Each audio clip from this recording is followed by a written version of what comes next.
Hi, and welcome to the Animal Training Academy podcast show, the show for animal training and behaviour nerds, where I, Ryan Cartledge, interview the world's most proficient animal training and behaviour geeks. We're absolutely thrilled and grateful to have you here with us today. So make sure you hit that subscribe button on whatever you're listening to this on so that you don't miss a single episode. Each episode of this show is brought to you on behalf of the ATA membership. And if you like the conversations in this episode, then you're invited to continue them with like-minded behaviour nerds within the membership area, which you can find out more about at www.animaltrainingacademy.com. Once part of the ATA tribe, you'll get access to twice monthly live web classes, the back catalogue of previous web class replays, plus a huge library of videos and projects to help problem solve your training challenges. Plus, we're a sociable bunch with an exclusive private Facebook group and forum areas. It's like a Netflix social media platform for animal behaviour geeks.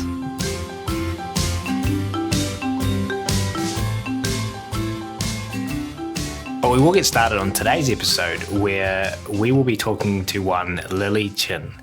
Lili is an illustrator best known as the founder of Boogie Drawings, where she provides custom illustration, infographics, and a catalogue of art products for sale. Lili's infographics featuring dog body language have become a popular tool for dog training professionals, veterinarians, behaviourists, and welfare groups who advocate for humane animal training methods. A partial list of prominent behaviour consultants and organisations that have used her dog art include the late Dr. Sophia Yin, Fair Free Pets, Family Paws, RSPCA, SPCA LA Police Training Program, the World Health Organization for Rabies Awareness Campaign, Four Paws International, and the IAABC. Her free posters have been translated into many different languages and are used by educators, rescues, and shelters around the world. Lili Chin's first illustrated gift book, Doggy Language, A Dog Lover's Guide to Understanding Your Best Friend, will be published by Summersdale in October 2020. So without further ado, it's my very great pleasure to welcome Lili Chin to the ATA podcast show today. She's patiently waiting by in California. Lili, thank you so much for taking the time to come and hang out with us at Animal Training Academy today. Hi, Ryan. Thank you for inviting me. It's good to be here. I'm really excited about this episode, everyone, and to share Lili's work with you all. Lili and I have spent hours chatting on Zoom over the last few weeks. What else is there to do? And so this podcast has been hours of preparation in the making, but Lili's work is really important and we're going to talk about it today. But let's dive into the first question today, Lili. Can you take everyone listening back and share where you first learned about and got started with positive reinforcement animal training? And we love stories, so any stories you want to share, we will be very excited to listen. Okay. So first of all, I want to clarify that I'm not a dog trainer. I'm not a professional animal trainer in any way, but I became interested in animal training because of my own personal experience with my own dog, Boogie. He's a Boston Terrier. I rescued him when he was about 3 years old.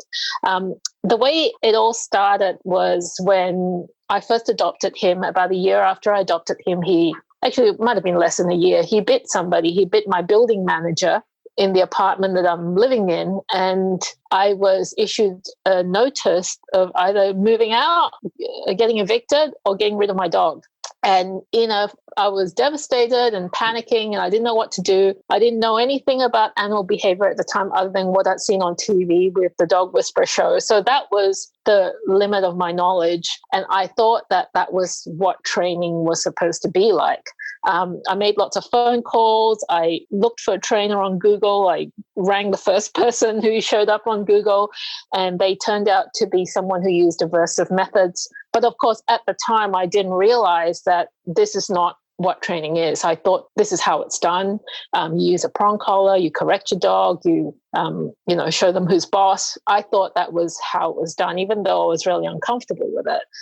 What got me onto positive reinforcement animal training was because my dog got worse. He didn't get better. He became more aggressive. He became more scared of people.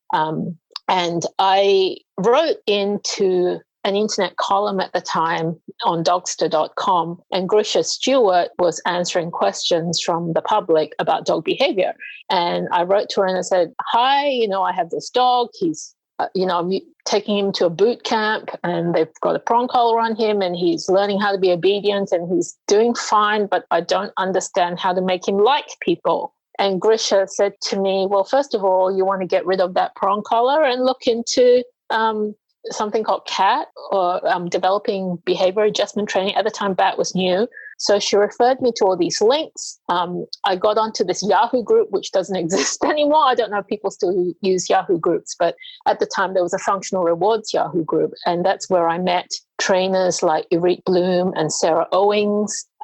So I would read these discussions on the forum between Karen Pryor trainers. And I reached out to them, and Sarah, I had a chat with Sarah, and I was recommended all these books, like read this book, a Karen Pryor book, and the more I read, and the more and these are books as well as internet forums, the more I sort of realized that there's more to training than what I've seen on TV. There is a whole world of animal behavior knowledge to learn. So I bought a clicker, I got some food, I tried to teach my dog loose leash walking, and I saw him come to life. Like, I saw a completely different dog. Boogie was just so happy, he was so perky, and that was when I told our trainer, I pretty much stopped taking those classes with the aversive trainer and switched over to a positive reinforcement trainer and started learning more about it. So that was the incident that prompted me to learn more. And I learned about dog body language, and I realized that this was information that wasn't on TV. Nobody talked about it. And it just baffled me that there was so much that the general public doesn't know about. So, it became an obsession to me to put it all on paper, to illustrate it. And I put a lot of my drawings into blog posts that I had for Boogie, my dog. He had his own blog. And that was how I connected with a lot of positive reinforcement animal trainers, because they saw this blog post. And that was also how Grisha contacted me to illustrate her book. And that pretty much started a career of illustrating for trainers. There's some pretty big ripples. I feel like if you're Grisha was responding to you then, and by sending you some links, yes, like those ripples have led into the work that you're doing today, and they are spread around the world and influencing. Like you said in your bio there, I read you have some illustrations for the World Health Organization for a rabies awareness campaign. Well, that came a bit later. That happened maybe a few years after I'd already started illustrating dog body language stuff for trainers. I contacted Dr. Sophia Yin because I saw her blog post about dominance, how that wasn't a thing, and that was all the controversy around that. And I was reading her blog post, and I contacted Sophia and asked if she was interested in an illustrator, and she hired me, and I started doing her illustrations. So I already had lots of images on the internet showing dog body language, and the World Health Organization contacted me. They were doing a rabies awareness campaign, and it was a social media campaign for their website. And they wanted to show that the way to prevent rabies is to prevent dog bites. And the way to prevent dog bites is to learn dog body language and to know what your dog is feeling. So they reached out to me to see if they could use some of the illustrations that I had done. So that was how the World Health Organization thing happened. And where did those posters get shared? Just on social media? It was mostly social media. It was my website. And this was when Facebook was still not that popular. This is going back many years, but the work still gets shared today. It's still viral. Like doggy, for example, my Boogie doggy language poster, that one gets a lot of views. There was a time when Facebook wasn't popular. No, just joking.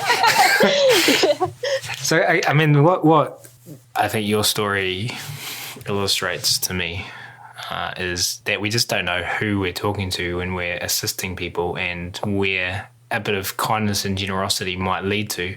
As Grisha Stewart would have gone, I don't know who Lili Chin is, but let me send her some links. So shout out to Grisha for those amazing ripples. Yeah. Tell us about Boogie. So Boogie, I feel like lots of people know Boogie because you post about him frequently on social media. He's part of your illustrations. Yeah. Where did the name Boogie come from? Well, it's just that before him, I had fostered two dogs. One was Jazzy and one was Rocky. They were both Boston Terriers for Boston Buddies Rescue. And they had kind of musical names like Jazz and Rock. So I just thought I'd stick with the musical theme. And that's how Boogie came about. But he's 15 now. He's old. He's deaf. He's going blind. He may have a brain tumor. We're not sure. But when I first adopted him, he was a puppy. He was very lively, very smart, very cute, but he had a problem with people and other dogs. More people than other dogs. He would lunge at people. And he had bitten people before. So that was my main problem. So I had to learn a lot about reactivity and aggression and how to manage that, and also understand that, there's nothing wrong with him. He's not an aggressive dog. It is something in the environment that is triggering this and that he's responding to. So that was a big lesson for me. And you said that it became an obsession to take what you were learning with Boogie, and you had your blog going at the time, and to get it onto paper. I'm curious to learn, before you started to illustrate dog body language, you were doing illustration before that, right? Did you have a similar obsession before this to kind of create social change through drawing? I didn't think of it as creating social change through drawing, but before I got into drawing dogs, and before I started drawing about dog behavior, I was actually just doing pet portraits. People would pay me to draw their dog or their cat. And before I did that, I was working in animation. So it's interesting to look back at it now, because it feels like a really long time ago, like in another lifetime. But I used to work in 2D animation. I had a small company with my partner, Eddie, and we made... we co-created a show for Warner Brothers Animation. It was called Mucha Lucha. I don't know if you've heard of it. It was in the early 2000s. It was on Kids WB Network, and it was also shown on Cartoon Network.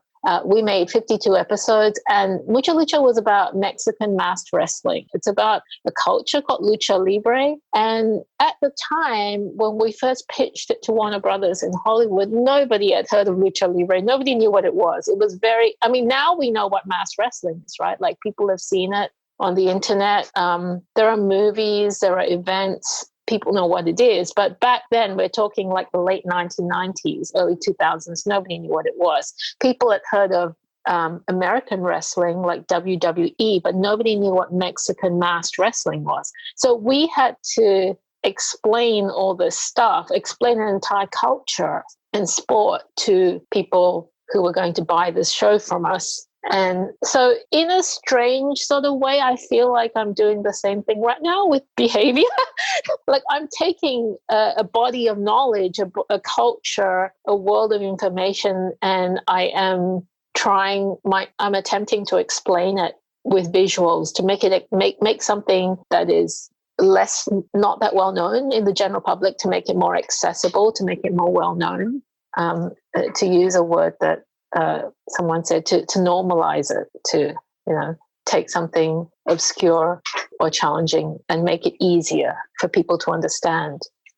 So I guess the wrestling thing wasn't really about social change, but it does feel like translating something, a cultural phenomenon or knowledge, and translating it to a format that's more accessible and that's easier to take in. Does that make sense? It does. And so were you so I used the word social change before, and you kind of suggested you don't see it as creating social change through illustration. But were you obsessed with spreading masked Mexican wrestling? I was. You were? I was obsessed. Yeah. So I was obsessed with it back in the 2000s. I mean, I did blog posts. I did a website. I was drawing a lot of masked wrestlers. I mean, we made an animated series about it. So yeah, well, I mean, this was back in the day before the internet was normal. I mean, the internet was still kind of new. I mean, I'm that old. Um, we were like ordering videotapes of wrestling from the USA to Australia, where I used to live, because we couldn't get that stuff in Australia. So, and what do you think drives, and bring it forward now to like that? I'm going to assume the same. There's some similar motivators or drives behind the obsession to spread information about Mexican masked wrestling and dog body language, positive reinforcement. What do you think? What do you think drives that obsession? Like, is that something you can answer? Like, do you even know? Have you even thought about that? It's really funny because, like, linking the two things. This is the first time I've done that on this podcast interview. it just came out like that. I think it's because I guess it's because I feel more confident drawing than I do as a speaker or a performer or what's the best way to put this? Like, I guess a lot of dog trainers, a lot of animal trainers, they very confidently they very confidently speak about behavior or solve problems in person or have webinars or do interviews or have lessons where they talk about what they do. I guess that's not my medium. I'm not somebody who can just stand on the stage or, communicate this. I feel more fluent putting it down in visuals. So that's how I think that might be the answer. Yeah, and we're very grateful for that. And I think when you talk about all of the dog trainers being confident, all of the people listening to the show right now who suffer from imposter syndrome are like, really? People confidently do this? they look confident to me. Well, so then do you draw a new diagram or infographic? I'm not sure what your industry terminology is, and then put it out there and being like, yeah, yo, I'm the awesomest person ever. This is going to be great. Or are you like trepidation? Like you're like, oh my God, are people going to like this? Well, I don't do everything on my own. I'm always consulting with people who know more than I do. I would never just do something and just put it out there without first checking with experts. So I collaborate with experts. I get feedback from experts and I get, I'm open to corrections and changes. And when the people I consult are happy with it, then I put it out there. So, I mean, a lot of the work I do are for clients who actually tell me what to draw. They give me the information they want to convey to the public, and I do the illustrations to go with what they want to say. And even with my own stuff that I do, with infographics that I do, I'm always collaborating with someone. So I'm not alone in doing this. I love that. And the other component of your story, one thing you said there is you reached out to Dr. Sophia Yin and you asked her if she wanted someone to illustrate some of the things she was writing about. Some might label that as quite bold to kind of... Yeah, I was actually really nervous because I generally don't just reach out to someone cold. So she was the first person I reached out to cold. I had seen an article she'd written and I emailed her and said, hi, by that time I was already illustrating some stuff for Grisha Stewart. So I said, I'm doing some work for Grisha Stewart. I really love what you're doing. Do you need an illustrator? I'd be happy to do some work for you. And the first thing she did was, hey, here are my dogs. Can you draw my dogs? So I drew her dogs. And then we did a video. We did the animated video on fear, stress signals in dogs. And then after that, she just gave me a lot of work, which was really good. And I get the feeling from your story, and it came from you sharing how you reached out to Dr. Sophia Yin, and I appreciate that. That was, as you mentioned, contacting someone cold. But Yeah. having had you've been an ATA member for, I don't know, a year now, maybe a little bit longer. I'm not sure. Might be, yeah. But we've had this opportunity to connect via Zoom for, if we added up all the time, a couple of hours before this podcast, like I said earlier. And I've really enjoyed those calls, and you've given me lots of ideas, and you've shared people's names that I'm now looking at their work, and so we've had ripples from those calls. And it struck me that when you mentioned that you reached out to Dr. Sophia Yin, that part of your being, part of your mode of operation is curiosity. Would you say that's accurate? Would you use that label to describe yourself? It was curiosity, and it was also excitement that she had written all this stuff about dominance she had written an article. It was an entire web page basically debunking everything that was on the Dog Whisperer show. And I hadn't seen anybody else do this. She was like the first person who had written about, what dominance is and isn't. So I was really excited to find that, and I wanted to be a part of, I wanted to help. I like that. Curiosity. I'm gonna use that label for you anyway, even if that's potentially not the one that you would use. Curiosity, obsessionness, and I like that you I liked your answer to that other question as well, that you don't kind of just put stuff out there, that you ask people who are potentially more knowledgeable than you in certain areas. Yeah. So some really cool takeaways from your story there. Thanks for sharing all of that, Lili. Before we move on to the next part of this episode, can you just bring everyone up to speed and where they can go now to find out more information about you, what you do, and access some of your work? So my website is doggiedrawings.net. That is DOGGIE, drawings.net. And I have basically you can find everything I do on my website, from pet portraits to infographics, examples of infographics that I've done for my clients, also posters that I've created in collaboration with experts that are free to download and print. And there's also examples of other stuff I'm working on. Like, for example, I've got a book coming out later this year, so there's reference to that as well. And I have an online shop where I sell prints and enamel pins that I've designed and gift products, and that sustains me. I mean, the online shop where I sell stuff is a big part of my income, so that's a big part of what I do as well. And people can pre-order the book now, is that correct? You can pre-order it on Amazon, but it's not out till October. So as we get closer to October, it's going to be available on more places, in more online places. Like if you go to bookshop.org, I think that's a fairly new website that lets you locate the independent bookstores where you can buy this. I know it's going to be available in New Zealand at Mighty Ape. Does that ring a bell? It's a website. Amazon around the world as well. And you can contact you through that website and get you to convince you to work on any project. Am I correct that you've got dogs on duvet covers, on doona? I don't know what you call them. Yeah. So blankets. Yeah. So there's a company called Berkshire Blankets in Massachusetts. They've licensed a lot of my artwork, like dogs and cats, that they're selling on blankets, and you can buy those in home goods stores in the US. And I get a royalty. I get a very tiny royalty every time someone buys a blanket. So please feel free to go ahead and buy some blankets. And are you subtly educating people about dog body language through blankets? Well, they did license that poster to put it on blankets. I mean, it wasn't my idea, but they like it and it's popular. So there is dog body language and cat body language stuff that you can buy on blankets. That is awesome.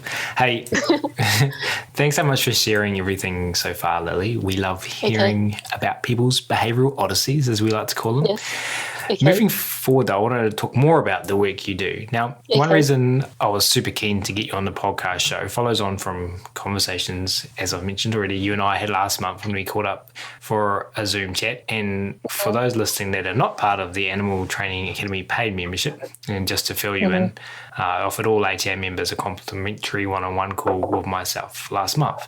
So me and Lili connected for one of those. And by the time Lili and I had connected, I'd done close to 50 of these with ATA members. in an attempt to just connect with everyone during the global pandemic and make sure our members were doing okay.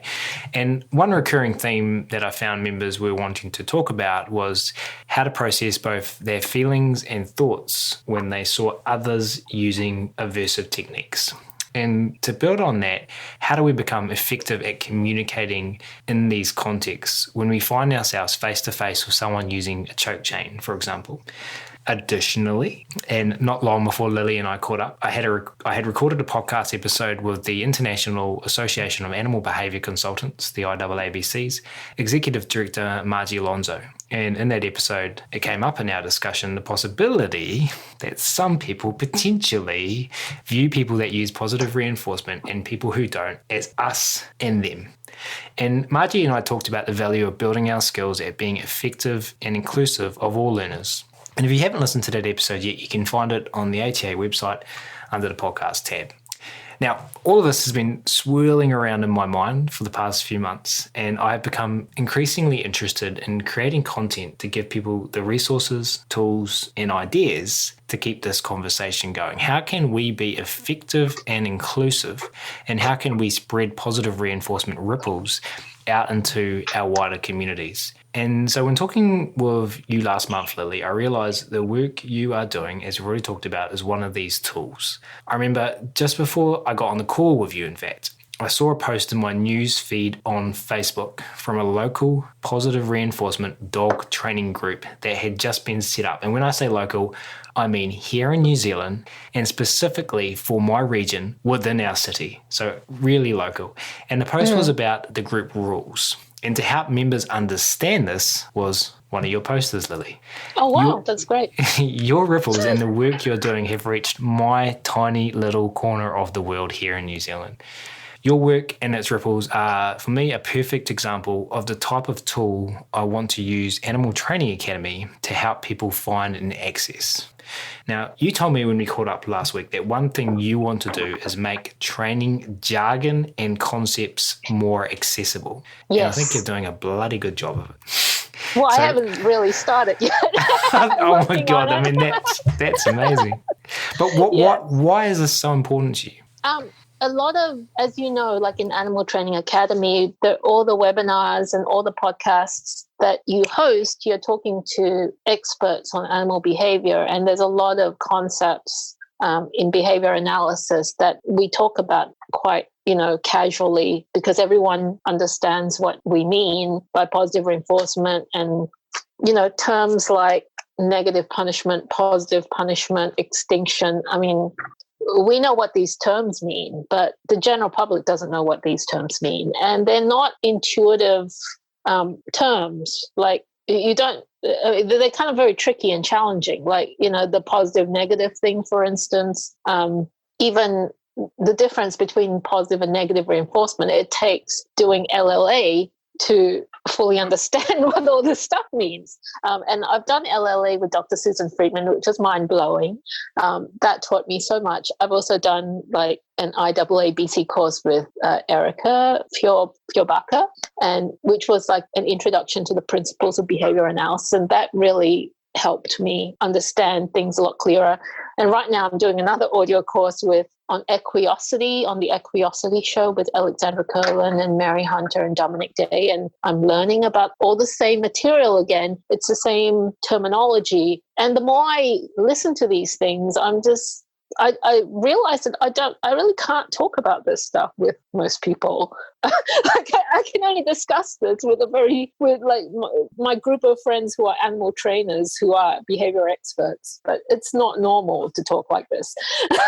So my goal is to make this language more accessible, to demystify the jargon, to explain it. And I'm only going to do it. I'm going to do this the only way I know how to do it. And that is by illustrated examples and to use images and to make it cute and to make it exciting and to make it interesting visually. So that's my goal. That's what I'd like to do. So you actually have it in your mind when you're creating a piece of art that you want to make it cute. Yes. Because you're I'm gonna ABA it. you're reinforced for doing the behavior of creating something that you would label as cute, you've found that cuteness factor is something that's helped you bridge the gap with people? Or is it something that you're doing consciously, or is it subconscious? Yeah, I'm doing it consciously because I know that it sells.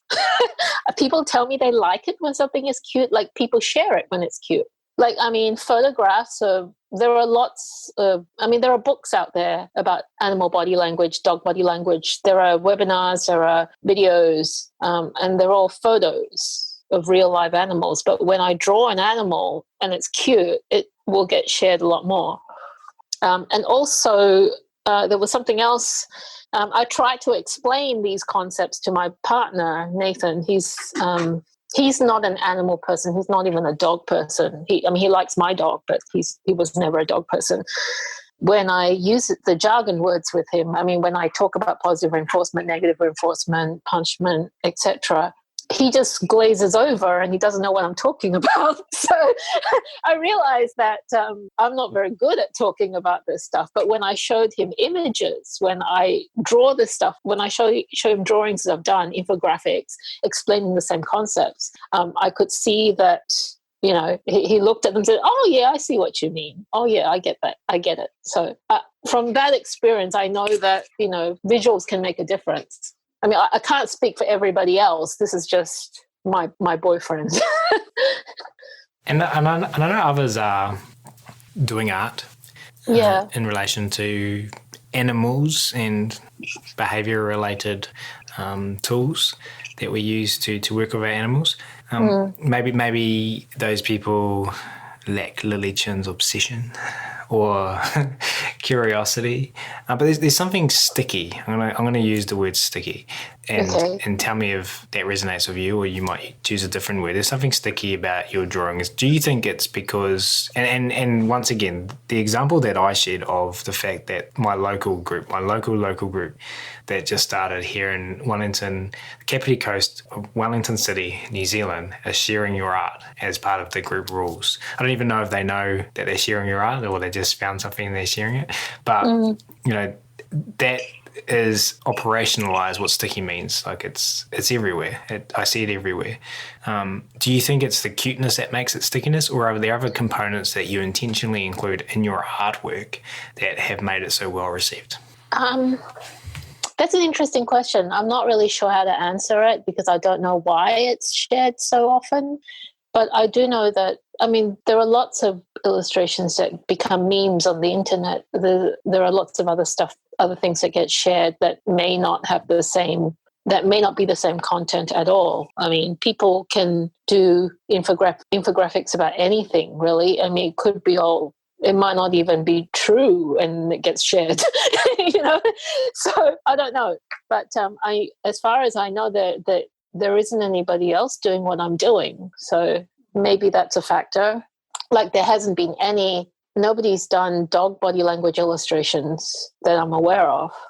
When we caught up, I feel like I remember you saying to me as well that one thing that you try to incorporate into the cuteness and the art is simplicity. Have I remembered that correctly? Yes. Yeah. Why has simplicity been an important component for you?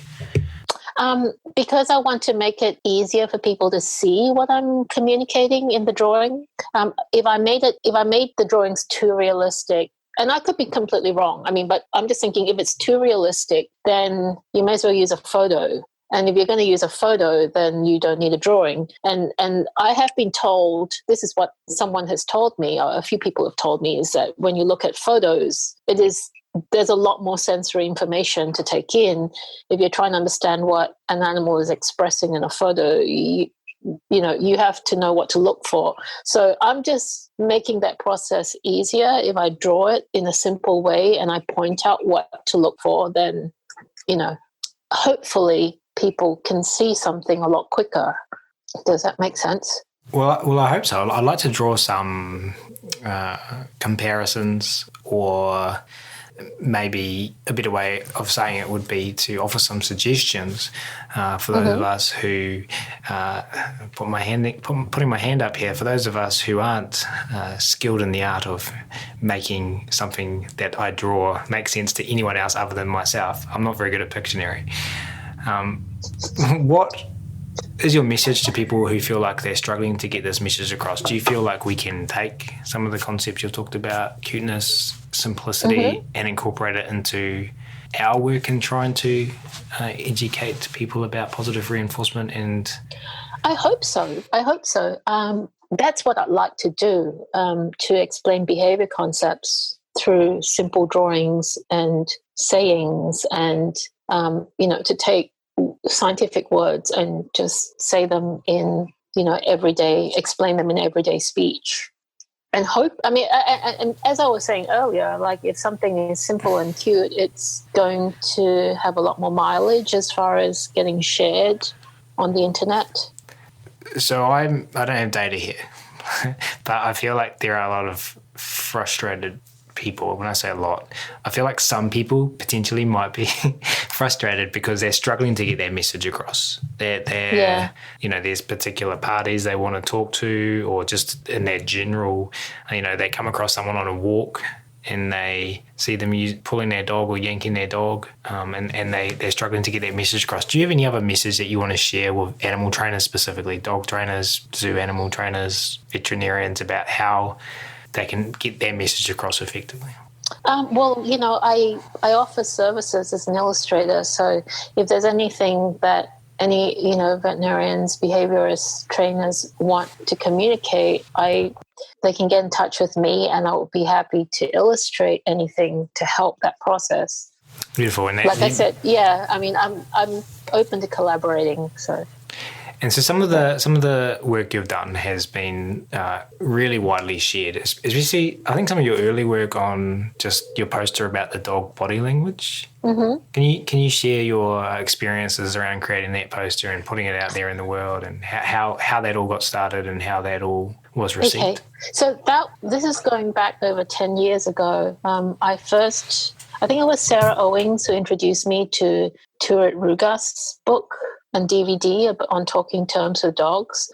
Turit Rugast calls them calming signals, but they're also, I know they've been called other things like distance increasing, distance reducing, appeasement signals, stress signals. So when I first learned about these signals, that was when I started noticing them in Boogie, my own dog.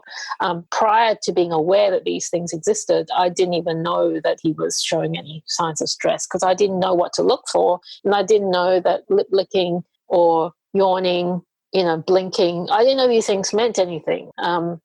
So at the time, like I said, this is going back over 10 years, I was amazed that this stuff wasn't on TV. It wasn't on the, any celebrity dog trainer TV shows. It wasn't anywhere. You couldn't find any information about this stuff unless if you bought very academic books with black and white photos in them. So I was working on illustrations for Grisha Stewart at the time for BAT, and so we were looking at and also for Dr. Sophia Yin as well. I was doing charts for her on body language. So I realized that, I would love for more people to know about body language, how to see if your dog is happy or sad or anxious, or, So I created this chart of my dog, starring my dog Boogie, because I see him all the time and he's really easy to draw. And I put it on the internet and it became viral. So that's how that started. And then from then on, I just got approached by a lot of people wanting dog body language charts, but with their own dog or a different dog. And the exciting thing is that in more recent years, I've also done a cat body language chart. And I did that with Oregon Humane Society.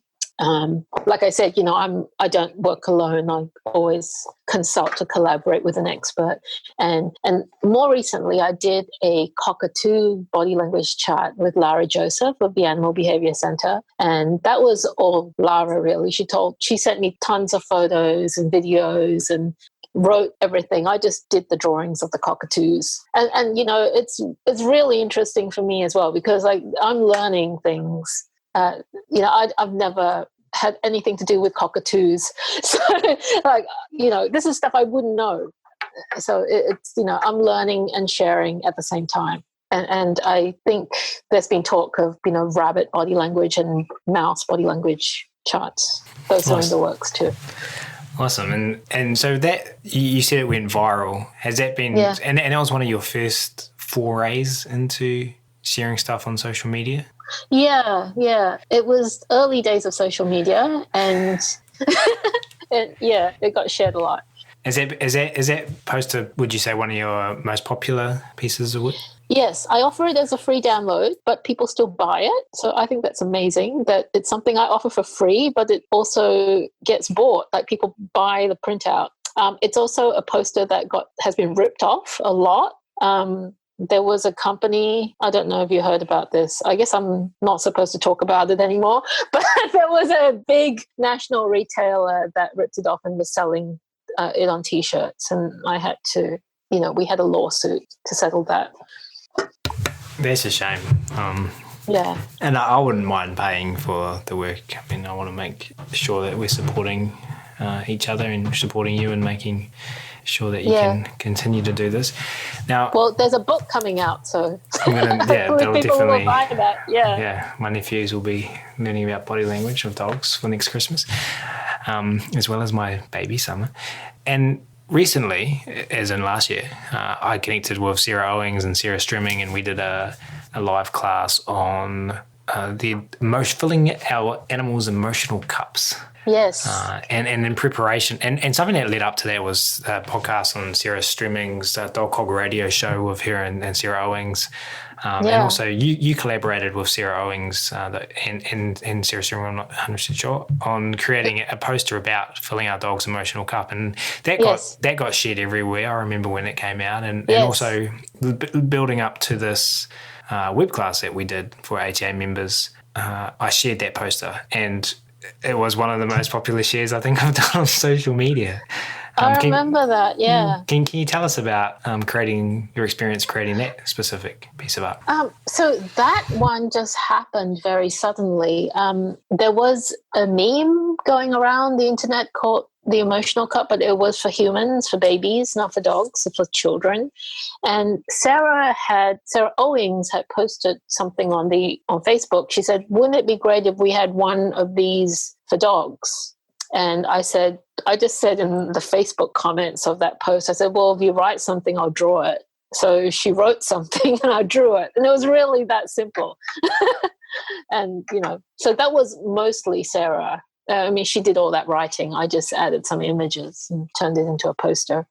I feel like what your images did potentially, I own this isn't fact, but I feel like what they potentially do is people are sitting there with their mobile devices, their iPhones or their Android smartphones or whatever they've got, and their thumb is doing the behaviour of going up and down, up and down, up and down as they're scrolling their social media news feeds.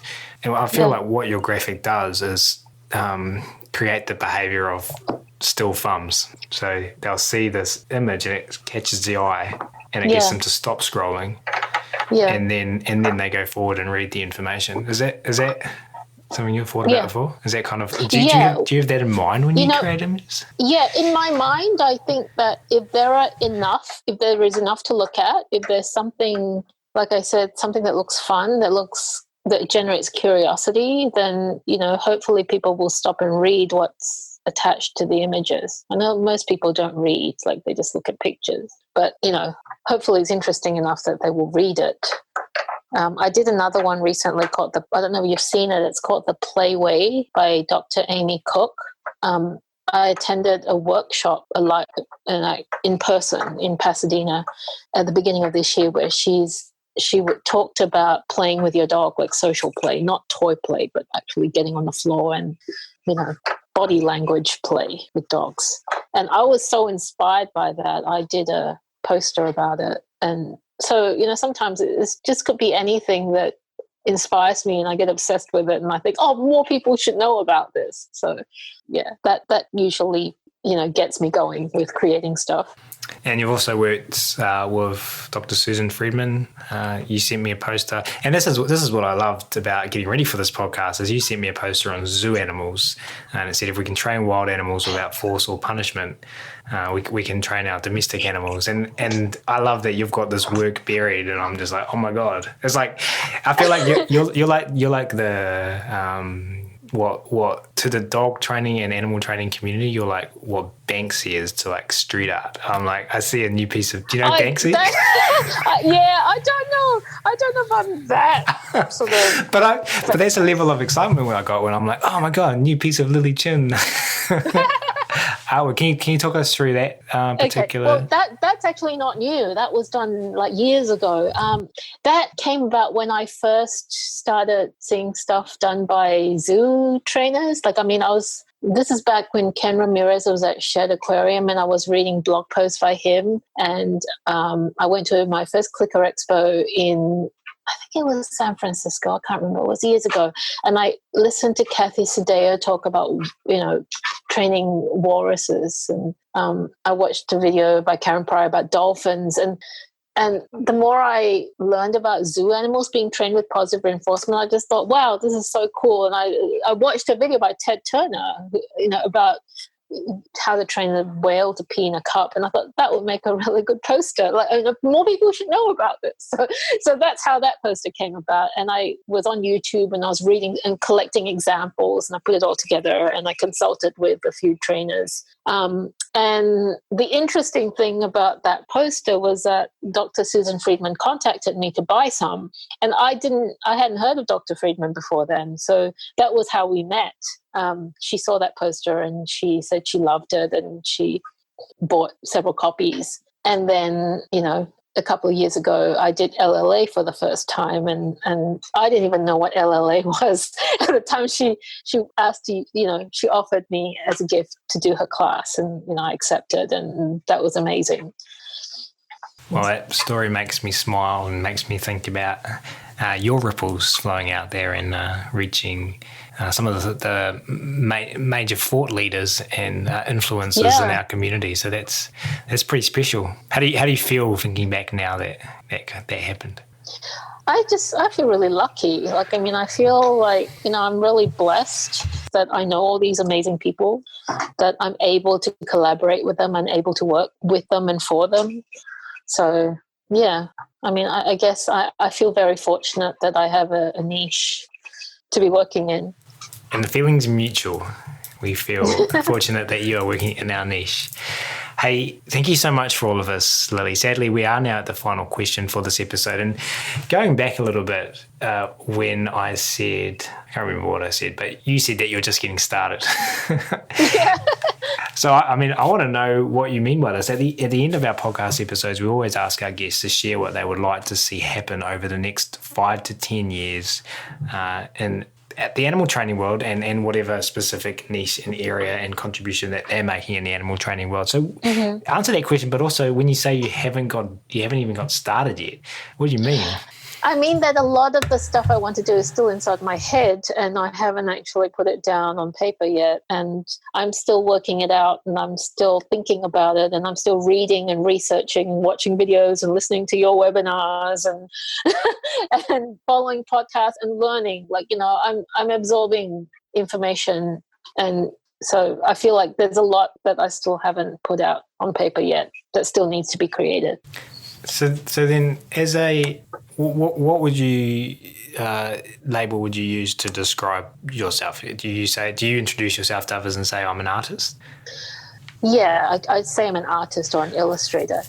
So you say you haven't got started yet, and we're like talking about the massive ripples that you've already created. What does a day look like for you as an artist doing this? Well, my day is very varied. I work from home, so I can pretty much do anything whenever. But my day is made up of working on commissioned art for people. It could be a poster or an infographic or some sort of design for an animal behavior professional. It could be drawing somebody's pets. I also, like I said, I have an online shop, so I'm selling prints and enamel pins. So I also pack orders and I ship them. And then, in my spare time, I design new stuff to sell. And all of these ideas that you've got in your mind, do you kind of create time to just sit down and just draw on a daily basis? Do you have like, I'm imagining like a factory, like a warehouse at your house of like boxes and boxes of like unpublished. It's like I have all these sketchbooks that are just full of scribbles and notes and things, and on my iPad as well I've got lots of documents. Like they just all need to come together. I don't quite know how they're all going to come together yet, but it's all like in separate areas that needs to be organized. What's your creative process to get it organized? That's a good question. That's a part that I need to do that I haven't done yet. So do you just like sit on the couch at home and do you always have a scrapbook with you and you're kind of just pretty drawing much what you're thinking? When I listen to webinars and podcasts and things like that, I have my iPad or I have a piece of paper and pencil and I take notes and I do little doodles. I draw things out as I hear them. That's so cool. And so moving forward over the next 5 to 10 years, what is your vision for our community and with regards to the work you're doing? Like what do you want to see happen?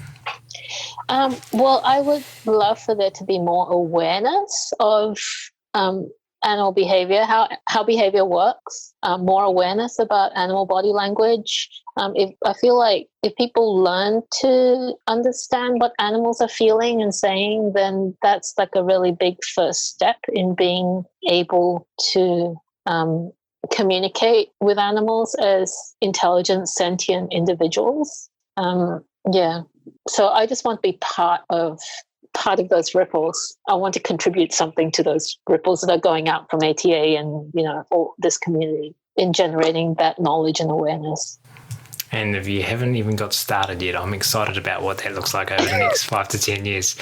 Hey, thanks again so much for sharing everything today, Lili. Just before we do officially wrap up, though, I know we've already mentioned this during the episode, but can you just remind everyone listening where they can go to find out more, get in touch? Okay, my website is doggiedrawings.net, DOGGIEDRAWINGS.net. And from there, you can find links to everything else I do, like my online shop and my book, how to pre-order, and how to commission illustrations. Wonderful. And they're also free downloads. Wonderful. And we will, of course, link to all of that in the show notes for this episode on the Animal Training Academy website. Hey, Lili, so thrilled that we got an opportunity to do this today. This has been so much fun from myself, and on behalf of everyone listening, we really appreciate you taking the time to come on the show today. Thank you so much. Thank you for having me.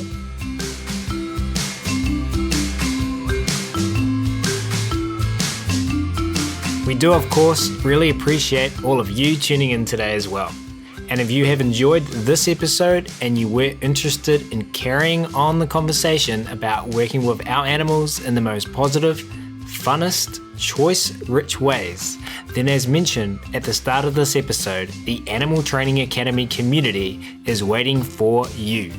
Head on over to www.animaltrainingacademy.com and click on the membership button in the main menu to learn more about what members are describing as the Netflix social media platform for behavior geeks. There's something there for absolutely everyone, and we're looking forward to having you join the tribe. That's it for this episode though. We're going to wrap it up there. Thanks again so much everyone for listening. You'll hear from us again soon.